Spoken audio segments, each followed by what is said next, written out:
Parfum yang saya mau bahas sekarang itu adalah brand dari Bulgari ya. Variannya adalah Bulgari Men in Black. Oke. Untuk tampilan botolnya mungkin saya nggak terlalu banyak bahas bicara kayak gimana. Wanginya kayak gimana, notesnya kayak gimana, performance-nya kayak gimana. Kita bahas satu-satu sekarang.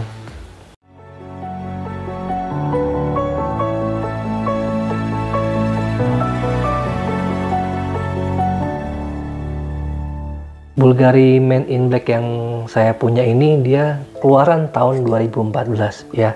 Ini salah satu karya dari Alberto Morillas ya.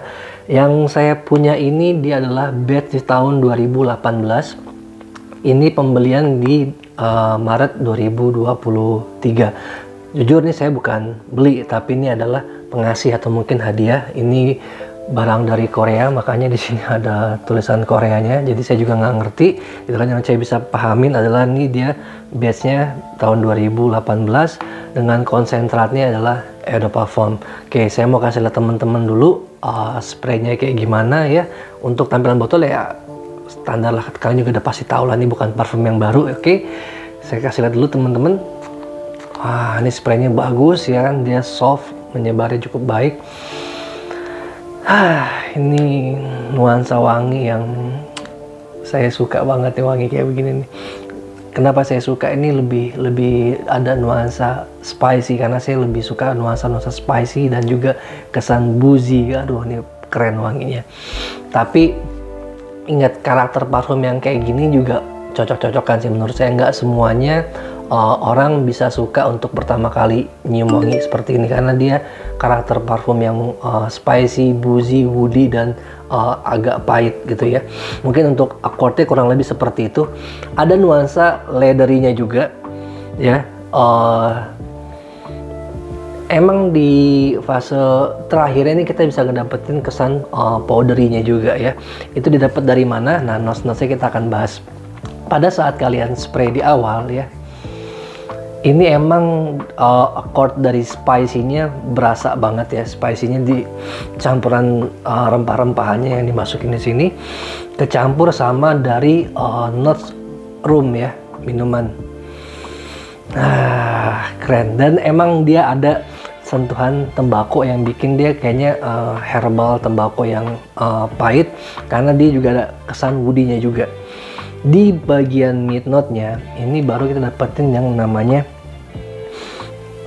leathery-nya kecampur sama iris. Wah, ini perpaduan yang keren banget. Si leather ketemu dengan iris, lalu diseimbangin sama notes dari tuberose. Tuberose ini dia white floral, tapi dia memberikan kesan itu sedikit sweet dan ada kesan greeny-nya juga. Nah, ini peran si tuberose ini untuk ngikat, menyeimbangkan yang si iris sama leather-nya tadi di fase mid note-nya. Dan fase base note-nya ya, ini kesan woody-nya dapet nih. Ini dari notes kayunya adalah guaiac wood ya. Dia guaiac wood lah bacanya, saya juga nggak ngerti. Ini memberikan kesan balsamik ya, kesan balsamik, terus juga ada nuansa smoky-nya juga gitu ya. Ini peran si guaiac wood di bagian akhirnya, ini nutupnya keren banget. Si Alberto Morillas bikin parfum ini bagus banget. Ya, wangi yang bisa mudah kita detek juga selain itu adalah wangi dari tonka bean. Tonka bean itu gampang kita apalin, dia kesan-kesan kayak nuansa vanilla, dan ada campuran dari benzoin. Nah, ini benzoin ini juga banyak dicocokin, banyak digabungin sama tonka bean atau mungkin wangi vanilla. Wangi dari benzoin itu dia khas, dia sejenis kemenyan ya.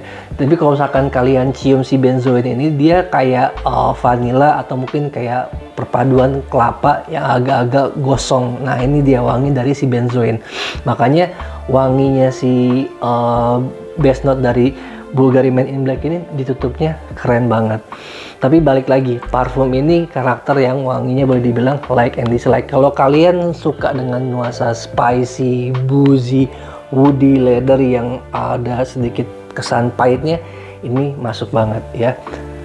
Untuk karakter umur, ya mungkin kalian perlu hati-hati nih kalau misalkan masih yang sekolah gitu kan, yang SMA ke bawah, mendingan kalian nggak usah pakai, ini terlalu tua untuk umur kalian. Tapi ini bukan parfum yang mature banget, yang berat banget, enggak. Ini untuk orang-orang yang udah kantoran gitu ya, atau kuliah masih bisa lah kalau kalian emang suka wangi kayak gini, yang udah kantoran, yang udah punya posisi penting jabatan di perusahaannya, atau mungkin kalian selaku business owner gitu ya. Ini cocok, walaupun dia bukan karakter yang bold banget, ini masih bisa lah keterima gitu kan. Terus untuk pemakaiannya juga, ini bukan parfum yang versatile menurut saya gitu kan. Kalau kalian pakai ini pagi, siang, sore, selama kalian di ruangannya ber-AC, nuansanya adem, ya enak-enak aja parfumnya kalian pakai. Tapi kalau misalkan menurut saya pribadi, saya lebih prefer pakai parfum ini ya untuk sore ke malam ya, untuk acara-acara yang semi formal, formal, untuk ngedate sama keluarga, untuk dining ya sama ngedate sama pasangan, dining sama keluarga gitu kan ya, untuk acara-acara seperti itu. Untuk kalian ketemu orang yang membuat kesan dominan di diri kalian, ini juga cocok ya. Wangi ini di hidung kita sih masih cukup familiar lah, maksudnya kalau saya bilang ini sebagai signature sense kita, nggak terlalu mencolok juga, karena wangi parfum seperti ini saya masih bisa dapetin ya, agak-agak adalah yang nuansa seperti ini gitu kan. Jadi untuk memberikan kesannya sebagai signature scent kalian, enggak juga, kecuali misalkan kalau emang kalian temunya adalah orang yang masih awam tentang parfum gitu kan. Wangi parfum ini enak, tapi juga bisa dibilang nggak enak juga kalau misalkan ketemu orang yang nggak suka dengan accord yang tadi saya sebutin gitu. Jadi pintar-pintar kalian make gitu kan. Tapi kalau emang kalian pengen nimbulin sisi dominan kalian, ini cocok buat kalian pakai gitu ya. Terus kita bahas masalah perform SPL-nya.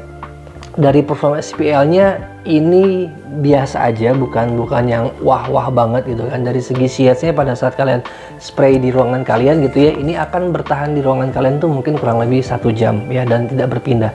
Lalu untuk projection-nya, pada saat kalian spray di awal juga, projection-nya juga nggak terlalu yang jauh-jauh banget, yang mungkin 2 meter lah kurang lebih di 1 jam pertama.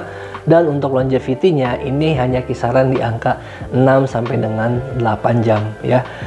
Untuk harga di Indonya mungkin kalian bisa cari-cari di online store dengan toko yang terpercaya gitu kan. Harganya mungkin di atas 1 jutaan, tepatnya berapa saya kurang tahu. Mungkin nanti kalau saya udah ketemu harganya, saya akan cantumin kisaran harganya berapa gitu ya, kalau di Indonesia-nya berapa gitu. Jadi ya kalau kalian dengan harga 1 jutaan, ini parfum yang boleh dibilang worth it untuk dibeli itu kan, sebagai koleksi. Dari model desainnya, botolnya keren, dari segi wanginya juga nggak ngecewain untuk yang suka gitu kan. Jadi kembali lagi, kalau kalian mau tanya ini parfumnya enak gak ya, ini kembali ke selera masing-masing. Paling aman sih kalau saya bilang kalian beli tester, beli dekannya ya kan, kalian cium wanginya masuk gak buat kalian.